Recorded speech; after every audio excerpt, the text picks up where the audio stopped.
The Dallas Stars got beat at their own game on Tuesday night in Los Angeles, losing 3-2 to the Kings. And on today's episode, we'll talk about what went wrong for this team, especially in the third period, just not looking like themselves, the Dallas Stars. We'll talk a little bit about some of the good, the top line, Miro Heiskanen up to their old tricks. And then to close out today's episode, we'll look ahead to tonight's matchup. The Stars closing out this quick two-game road trip against the lowly Anaheim Ducks, but still an important game nonetheless. We'll talk about all of that on today's episode of Locked On Stars. Your Locked On Stars, your daily podcast on the Dallas Stars. Part of the Locked On Podcast Network, your team every day.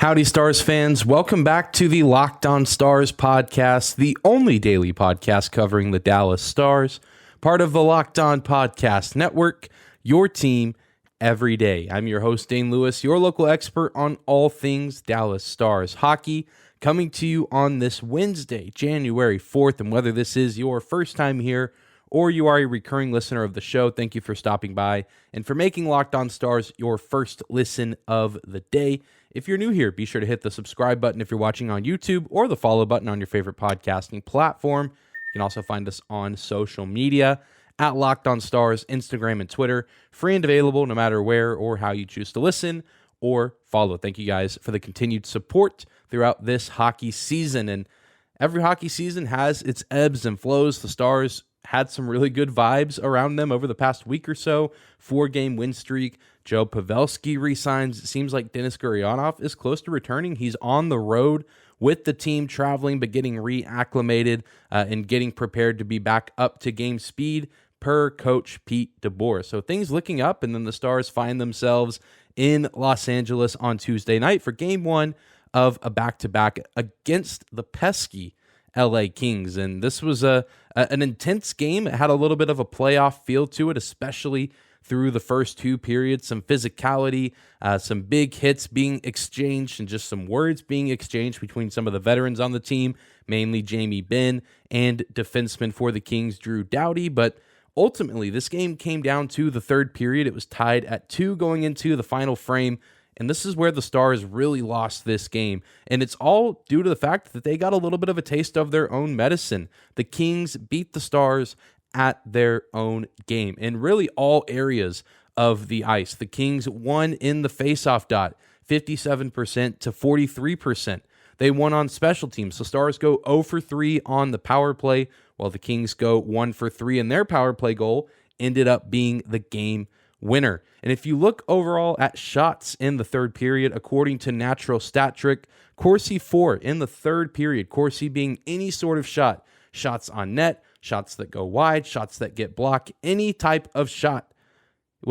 This was a stat that was to the advantage of the Kings, 19-6. 19-6. The Stars just could not get any sort of rhythm or momentum established in the third period, whether it was 5-on-5 or the power play. And you got to give credit to the Kings on defense. The defense hasn't always been super strong for them this season. The goaltending certainly hasn't been fantastic for them, although Phoenix Copley had a pretty nice game on Tuesday and has had a pretty good stretch for this Kings team as of late. But the Stars still found ways to beat him on occasion. I don't think he or Jake Ottinger necessarily dominated this game, but a good performance all around from both of them. We'll talk about Otter in a little bit, but the Stars just unable to establish themselves in the offensive zone, which they're not really a team that's known for those long offensive zone possessions. But, you know, normally if they're able to get set and they're able to get the cycles going, they're able to generate some good looks and get some shots. And eventually, if they do that enough times, they eventually start to see those pucks go into the net, but just unable to establish any sort of offensive zone presence in the third period. The expected goals for in the third were also in favor of the Kings, 0.23 for the Stars and 0.92 expected goals for Los Angeles. I mean, just pure dominance from the Kings in that third period outside of everything but the scoreboard. I mean, the score was still only 3-2. I don't think that this is a matter of effort or care for the Stars. It certainly should not have been a matter of exhaustion. The Stars haven't played since Saturday. Of course, there was a little bit of travel involved, but plenty of time to, travel to Los Angeles and get acclimated to the surroundings and the arena. And if anything, the Stars have been better on the road this season than they have been at home. And I think that they flat out just got beat in the final frame of this game. Again, I think that they 100% absolutely cared and tried and gave it their all in this game. 39 hits recorded. You see at the end the effort to keep the Kings from getting an empty net goal. Miro Heiskanen especially was hustling and making some big plays there to give the Stars at least a glimmer of hope to try and get some sort of goal with Jake Oettinger out of the crease.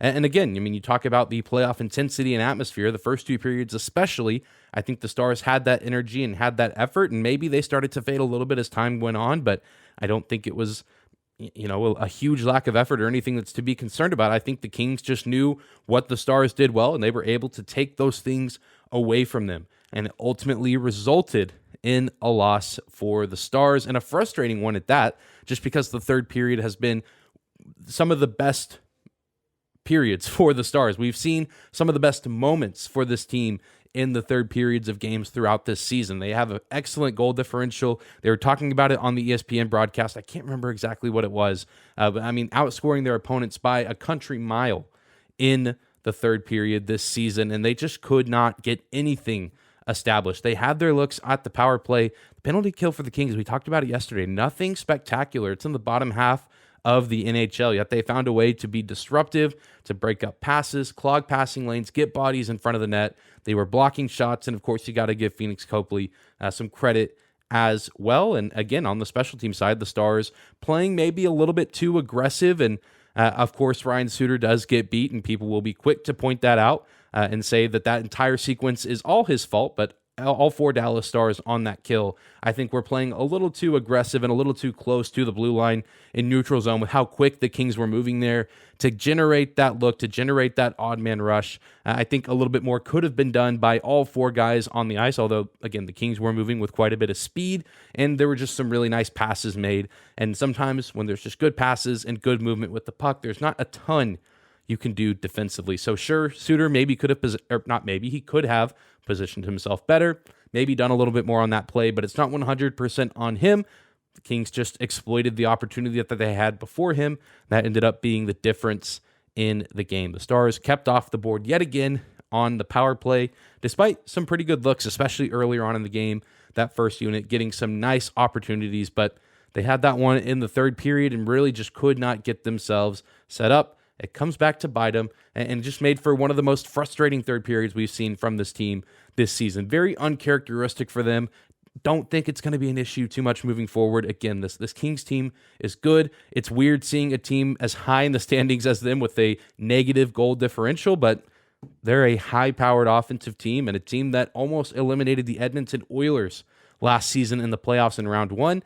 I expect them to be back in the playoffs this year, and I expect them to give trouble to anyone they run into, and maybe we'll get a Kings-Stars matchup somewhere in the postseason. I think that could be very exciting, and I think if you make this a 7-game series or at least a best-of-7 series, I think the Stars find a way to win. That's just me, because we've seen these teams matched up earlier this season in Dallas, where the Stars just absolutely dominated that game. It's an interesting season series, and we'll see at least one more matchup between these teams pretty soon. I think later this month or maybe even in February. The date at the moment is escaping me, but we haven't seen the last of the Los Angeles Kings, and the grudge match should be a good one. Well, we're going to take a quick break. When we come back, we'll talk about some of the positives that we saw in last night's game. Joe Pavelski, Jason Robertson, Miro Heiskanen, and Jake Oettinger all played incredibly well. More on those guys right after this. Today's episode of Locked On Stars is brought to you by our friends at BetOnline.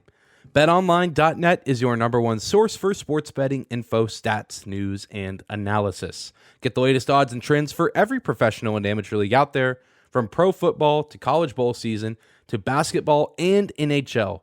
They've got it all at betonline.net. You want to bet on the Stars and Ducks, you can do that. You want to bet on the NCAA National Championship, the TCU Horned Frogs. I know we have TCU Horned Frog fans listening to this very podcast. You want to lay some money down on that game.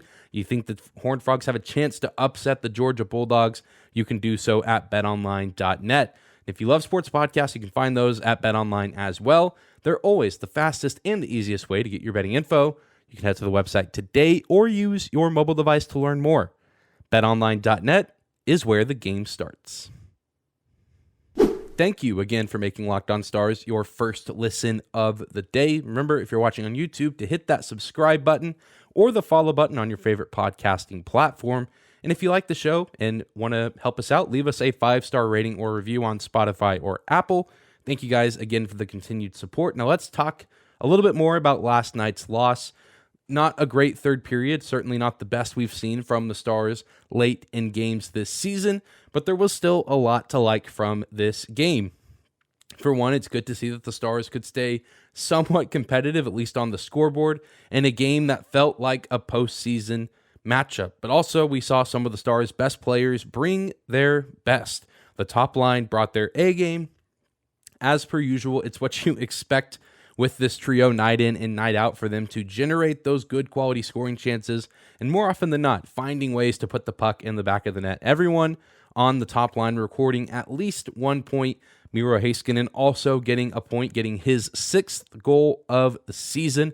A really nice play early on in the second period to give Dallas their first goal. First of all, the Stars got a really important key faceoff win from Roope Hintz. I mean, we saw as the game continued to go on that faceoff wins were going to come at a premium for Dallas, and so you win those faceoffs and you get the puck on the tape of a guy like Heiskanen, and he's likely going to make some sort of play. And normally, Miro is the kind of guy to pass or look for, the opportunity to feed a teammate that maybe has a better look than he does, but he hesitates a little bit. He handles the puck, and then he fires it on net because he saw Joe Pavelski in his natural habitat in front of the net. And while Joe Pavelski certainly was there, he didn't get a piece of it, he didn't tip it in, but he was setting a screen on Phoenix Copley, and Miro Heiskanen saw that happening and put the puck where it needed to go. He shot it kind of to the right side while Joe Pavelski was moving that way and made it very difficult for the Los Angeles netminder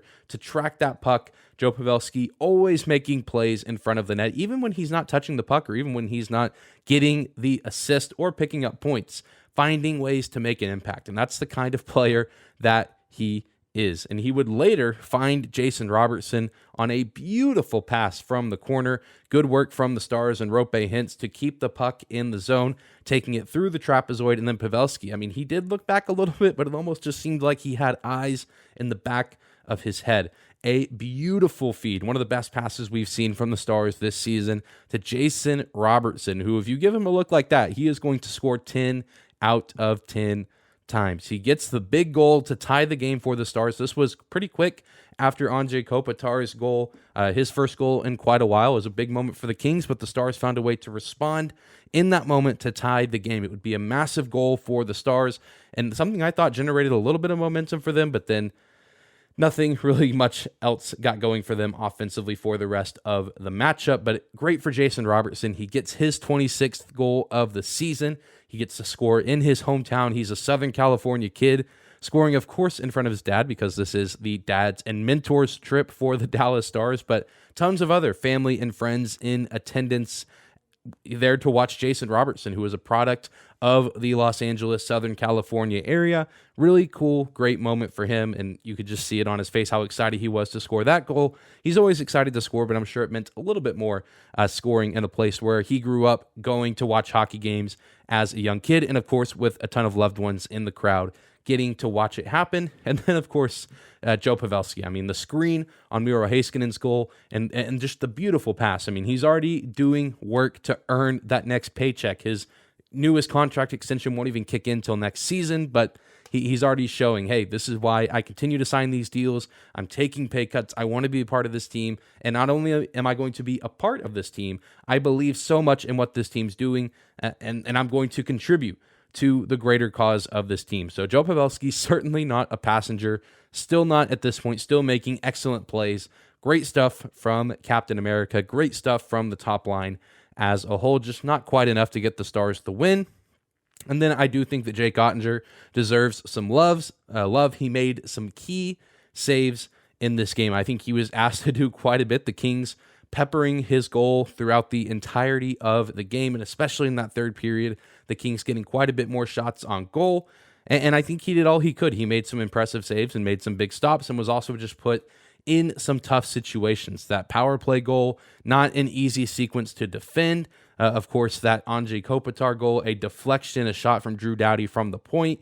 Those also hard to defend. And then, of course, a turnover and just a quick play for that first goal of the game to give the Kings the lead and to break the ice in the matchup as a whole. But I'm pleased with what we got from Jake Oettinger last night. I think he did all he could and honestly kept the game a lot closer than maybe it should have been. It probably should have been a little bit more heavily in the favor of the Kings, if we're being completely honest. But Jake Oettinger did what Jake Oettinger does, made some phenomenal plays, and kept the Dallas Stars in it and gave them an opportunity to try to get away from this game with some points. And it's my hope that he's able to get some much needed and some much deserved rest in tonight's game against the Ducks. We're actually going to take one more quick break, and then we'll come right back, and we'll give a little bit of a preview ahead of tonight's game. The Stars closing out their back-to-back in Anaheim against John Klingberg and the Ducks. Closing out this midweek episode of Locked On Stars, getting you prepared for tonight's game. Stars playing the second of a back-to-back still in Southern California against the lowly Anaheim Ducks. A little bit of a change of pace from the opponents from last night and tonight in terms of where they stand in the conference, where they stand in the playoff race. And this is, the great thing about this game. The great thing about this frustrating loss that the Stars suffered on Tuesday is the fact that they instantly get a chance to right their wrongs and get back on track. They are going to take on the Ducks, who I was looking and doing a little bit of research for this game and for this segment. The Ducks currently in the middle of a 10-game homestand, at least the way I was looking at it on ESPN's website. I like the way that they lay out the schedule in just one column. And you throw in the Christmas break. I think 2 or 3 of the games came before Christmas and then those days off. But I believe this is game 6 of 10 in a row at home for the Ducks, with just bonkers. That is crazy to me. 10 games in a row for the Anaheim Ducks. And it's been a little bit of an up and down homestand for them. They've lost their last 2 games, 6-1 to the Nashville Predators, and then most recently on Monday, a 4-1 loss at the hands of the Philadelphia Flyers.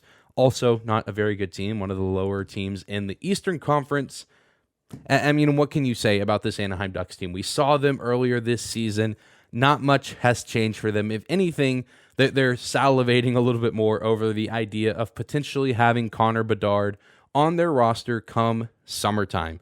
I mean, the Stars already beat this team 5-0 in Dallas, a shutout win. Of course, it's a little bit different on the road, but it's not like the Stars are going into an incredibly difficult environment to play in. I just can't imagine that a Ducks home game has quite as much energy or packs quite as much of a punch as a Dallas Stars home game right now. I mean, no disrespect to the Anaheim Ducks fans out there, but I just know that team is not in the best place, and I know it's not very exciting to be a fan of that team right now as they're in this rebuild, certainly looking towards brighter days ahead. But I mean, you just can't say a lot about this Ducks team that gets you excited to watch them play night in and night out. They have the worst goal differential in the league at -70, the 31st. They rank 31st, rather, in the league in goals scored. They're first in the NHL in something, but that first is in goals against. They have the 29th best power play and the 30th best penalty kill. Of course, you have to take into account players like Troy Terry and Trevor Zegras, Mason McTavish, but it's just not a very good Anaheim Ducks team. Some of those young players, some of those young budding stars can be a handful, but at the end of the day, Dallas is a much better team, and they're a team that is probably going to be coming into this game a little bit angry and a little bit upset with how things ended in Los Angeles. And if we've seen anything from this Dallas Stars team this season, they're good at stopping the bleeding and they're good at responding after tough losses. They haven't lost a ton in regulation this season. Tuesday night, only their 10th regulation loss of the 22-23 campaign. And just historically, from what we've seen from this squad, up to almost the halfway point this season, I think they're going to come out and play incredibly hard and respond the appropriate way after a disappointing and frankly, upsetting loss on Tuesday night against the Los Angeles Kings. And I'm sure they're just excited to get this matchup and to get this opportunity to right some of the wrongs and fix some of their mistakes and get back in the win column, get back on track, play hard, give it your all, and then you're going to get 3 days off. You get Thursday, Friday, and Saturday off. You don't play again until Sunday afternoon at home against the Florida Panthers. And if anything, you want to go out and you want to get this win for the dads, all the dads and mentors for the Stars on this road trip. They look like they're having a good time. The videos that we've seen from them at morning skate talking about their kids, and even just seeing the videos of them during the game celebrating in the booth after watching the guys score or make a big play. Do it for the dads, guys. I know that it means a lot to have family on the road with you, and so hopefully they're able to go out and get a win for some of the biggest supporters in their life. And of course, expecting to see Scott Wedgwood in net. Of course, recording this at 12:30 a.m. on Wednesday. Not a ton of insight on who is going to get the nod in net, but again, I think Jake Ottinger deserves a little bit of time off and deserves to get some rest. And we also haven't seen Scott Wedgwood in quite some time. Would be good for him to get back on the ice, shake off a little bit of the rust, and hopefully help the team pick up 2 big points. But that is going to do it for today's episode of Locked On Stars. Thank you again for tuning in and making us your first listen of the day. Be sure to tune in tomorrow as we'll be recapping whatever happens in this game in Anaheim, and then looking ahead towards the weekend. The Stars, again, getting a few days off, which is kind of weird to see them get 3 days off in a row after this, but I'm sure that they'll be happy to have it, especially with those days off getting to come at home, and then one more home game before going out on the road for a couple more games on the East Coast, but still lots to cover this time of year in the world of Dallas Stars hockey. Be sure to subscribe to the show on YouTube if you haven't done so already. Follow on your favorite podcasting platform, and follow us on social media at Locked On Stars on both Instagram and Twitter. But I hope you guys have a great Wednesday, and we'll see you back here tomorrow.